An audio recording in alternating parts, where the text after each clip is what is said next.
Hello everyone, welcome to our channel. इस video में हम कक्षा 8वीं विषय विज्ञान के अध्याय 10 ध्वनि के प्रश्नों के उत्तर करेंगे। इस वीडियो को सुनने मात्र से ही आपको सारे प्रश्नों के उत्तर याद हो जाएंगे। तो अगर आपने हमारे चैनल को अभी तक सब्सक्राइब नहीं किया है तो जल्दी से सब्सक्राइब कर लीजिए और इस वीडियो को लाइक कर अपने फ्रेंड्स को जरूर शेयर करें। तो चलिए शुरू करते हैं। सबसे पहले हम पाठ के मध्य में दिए गए प्रश्नोत्तर को करेंगे। इनमें इनके उत्तर दीजिएगा। सबसे पहला प्रश्न है, किसी वस्तु से ध्वनि किस कारण उत्पन्न होती है? इसका उत्तर है, किसी वस्तु से ध्वनि कंपन के कारण उत्पन्न होती है।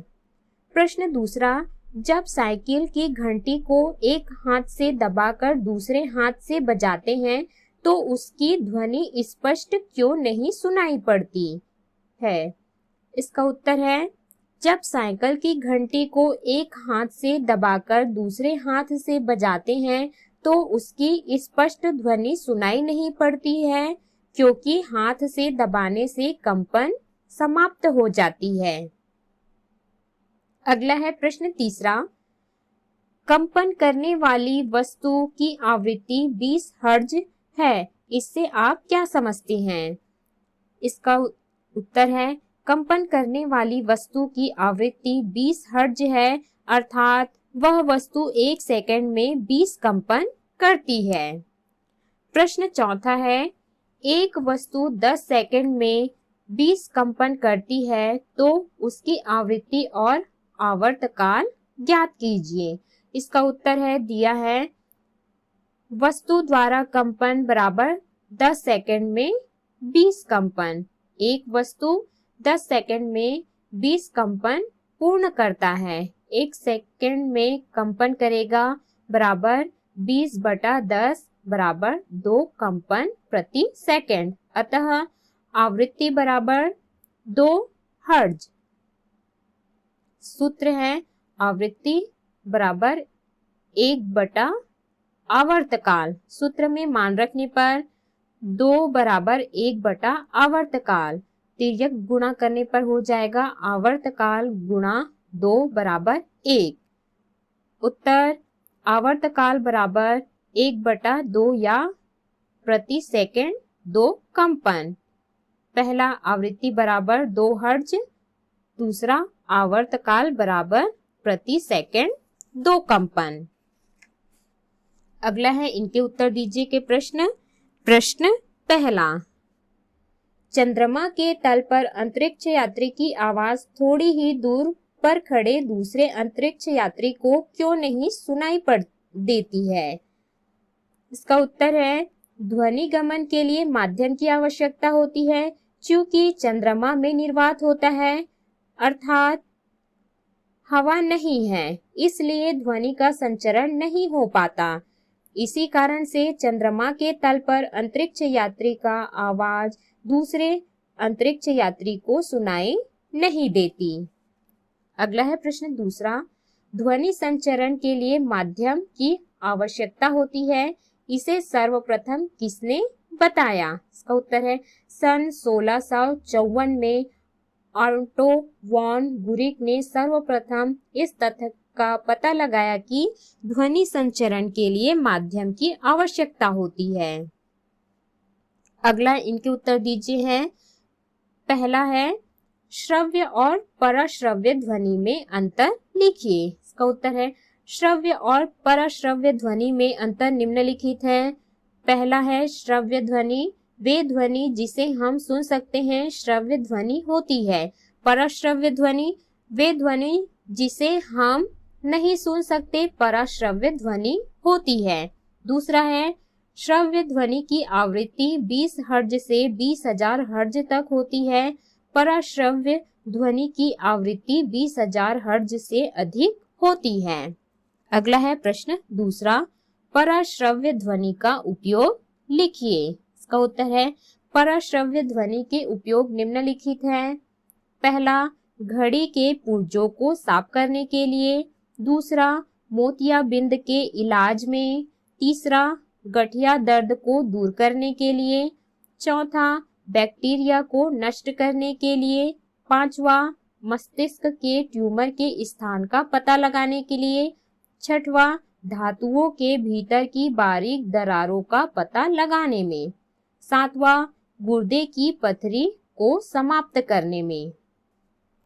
अगला है प्रश्न तीसरा, सामान्य मनुष्य की श्रव्य सीमा लिखिए। इसका उत्तर है सामान्य मनुष्य की श्रव्य सीमा 20 हर्ट्ज से 20,000 हर्ट्ज के बीच होती है।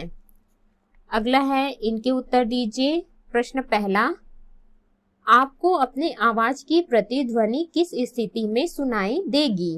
इसका उत्तर है जब हम किसी गहरे कुएं के भीतर की ओर मुंह करके जोर से आवाज लगाते हैं अथवा पहाड़ी पर जोर से आवाज देते हैं, तब कुछ समय पश्चात हमें वही आवाज सुनाई देती है, मानो कुएं या पहाड़ी से कोई दोहरा रहा हो। इस तरह से हमें अपने आवाज की प्रतिध्वनि सुनाई देगी।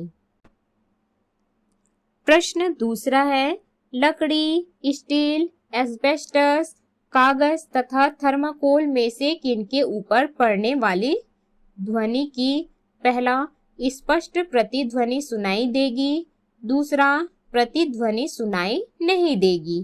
तो इसका उत्तर है पहला, स्टील तथा एस्बेस्टस पर पड़ने वाली ध्वनि स्पष्ट प्रतिध्वनि सुनाई देगी।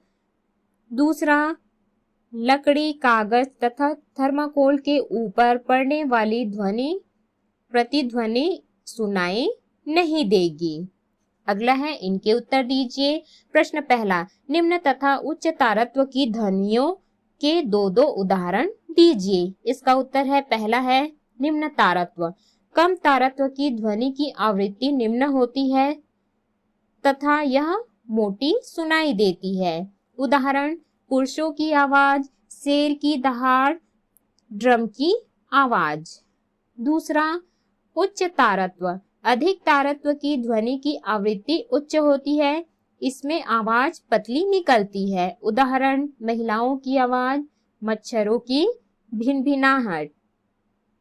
अगला है प्रश्न दूसरा, जब वाक् तंतु तने हुए और पतले होते हैं तो किस प्रकार की ध्वनि उत्पन्न होती है? इसका उत्तर है जब वाक् तंतु तने हुए और पतले होते हैं तो उच्च आवृत्ति की ध्वनि उत्पन्न होती है तथा ढीला होने पर निम्न आवृत्ति की ध्वनि उत्पन्न होती है।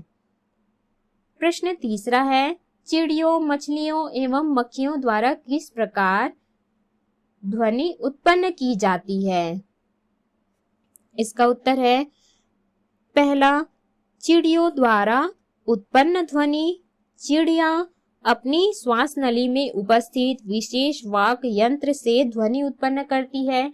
दूसरा, मछलियों द्वारा उत्पन्न ध्वनि। मछलियां अपने गलफड़ों से हवा निकालकर विभिन्न प्रकार की आवाजें निकालती हैं। तीसरा, मक्खियों द्वारा उत्पन्न ध्वनि। मक्खियां अपने पंखों को तेजी से कंपित कर ध्वनि उत्पन्न करती हैं। अगला है अभ्यास के प्रश्न। प्रश्न पहला सही विकल्प चुनकर लिखिए। पहला, मनुष्य की श्रव्य सीमा होती है, तो इसका उत्तर है 20 से 20,000 हर्ट्ज। दूसरा है, आवृत्ति के बढ़ने से बढ़ता है, तो इसका उत्तर है तारत्व। तीसरा, स्पष्ट प्रतिध्वनि सुनने के लिए परावर्तक सतह की न्यूनतम दूरी होनी चाहिए 17 मीटर। अगला है चौथा, ध्वनि संचरण संभव नहीं है, तो इसका उत्तर है निर्वात में। अगला है प्रश्न दूसरा, निम्नलिखित प्रश्नों के उत्तर दीजिए। प्रश्न पहला, आयाम तथा आवृत्ति की परिभाषा लिखिए। इसका उत्तर है पहला है आयाम। कंपन करती वस्तु अपनी माध्य स्थिति से जिस अधिकतम दूरी तक जाती है उसे आयाम कहते हैं। दूसरा, आवृत्ति। कंपन करने वाली वस्तु 1 सेकंड में जितने बार कंपन करती है उसे कंपन की आवृत्ति कहते हैं। आवृत्ति की इकाई हर्ट्ज है। प्रश्न दूसरा है, आप प्रयोग द्वारा कैसे दर्शाएंगे कि ध्वनि का संचरण गैस में से हो सकता है? इसका उत्तर है, पहला है आवश्यक सामग्री, बैटरी से जुड़ी विद्युत घंटी, वायुरोधी बेलजार, वायु चूसक पंप। इसमें आपको इस प्रकार से चित्र बनाना है। प्रयोग विधि है, बैटरी से जुड़ी विद्युत घंटी को वायुरोधी बेलजार में लटकाते हैं। अब विद्युत घंटी बजाने पर आवाज सुनाई देती है क्योंकि उसमें हवा भरी होती है। अब जार की हवा को वायु चूसक पंप की सहायता से निकाल देते हैं। उसके बाद घंटी बजाने पर उससे आवाज नहीं आती क्योंकि हवा के निकल जाने से वह स्थान निर्वात हो गई। आवाज ध्वनि के गमन हेतु माध्यम की आवश्यकता होती है, अतः सिद्ध होता है कि ध्वनि गमन या संचरण गैस में हो सकता है। अगला है प्रश्न तीसरा, शोर ध्वनि और सुस्वर ध्वनि में अंतर लिखिए। इसका उत्तर है, शोर और सुस्वर ध्वनि में अंतर निम्नलिखित है। शोर यानी कोलाहल, ऐसी ध्वनि जो कानों को अप्रिय लगे उसे शोर कहते हैं। सुस्वर संगीत ध्वनि, ऐसी ध्वनि जो कर्णप्रिय हो उसे सुस्वर ध्वनि कहते हैं। दूसरा है शोर, यह अनियमित कंपनों से उत्पन्न होती है। सुस्वर ध्वनि यह नियमित कंपनों से उत्पन्न होती है। शोर का उदाहरण है बंदूक की आवाज, हथौड़े की आवाज आदि। सुस्वर ध्वनि का उदाहरण है बांसुरी, वायलिन, हारमोनियम, स्वरित्र, द्विभुज आदि। अगला है प्रश्न चौथा, पर्दों से सजे किसी बड़े कमरे में बगैर पर्दों के कमरे की अपेक्षा ध्वनि अधिक स्पष्ट सुनाई देती है, क्यों? इसका उत्तर है, पर्दों से सजे किसी बड़े कमरे में पर्दे ध्वनि के अच्छे अवशोषक होते हैं तथा इनसे प्रतिध्वनि भी सुनाई नहीं देती, परंतु बिना पर्दों के कमरों में ध्वनि से प्रतिध्वनि उत्पन्न होती है। अतः पर्दों से सजे किसी बड़े कमरे में बिना पर्दों के कमरे की अपेक्षा ध्वनि अधिक स्पष्ट सुनाई देती है। तो इस प्रकार से हमने इस अध्याय के सभी प्रश्नों के उत्तर किए। इस वीडियो को सुनने मात्र से ही आपको सारे प्रश्नों के उत्तर याद हो जाएंगे। तो अगर आपने हमारे चैनल को अभी तक सब्सक्राइब नहीं किया है तो जल्दी से सब्सक्राइब कर लीजिए और इस वीडियो को लाइक कर अपने फ्रेंड्स को जरूर शेयर करें।